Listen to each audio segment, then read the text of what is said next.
ضمن سفری رسمی رئیس جمهوری تاجیکستان امالی رحمان سنه 15 می سال 2016 به کویت میان این دو کشور 6 سند همکاری به امضا رسید.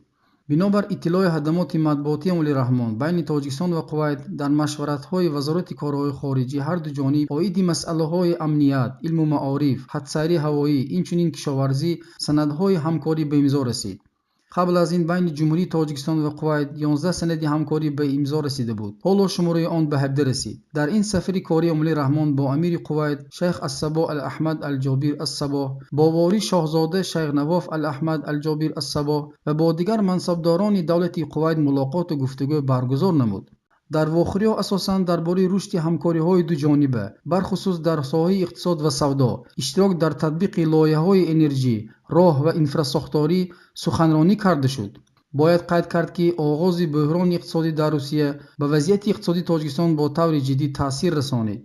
از این سبب امالی رحمان برای داشته ایستادن تخت خود مجبور است که هدف‌های اقتصادی خارجه را به آسیا و کشورهای عرب نگراند. کارشناسان قید کردند که برای برآوردن کشور از وضعیت‌های کنونی چنین سازشنامه‌ها کمک نخواهند کرد.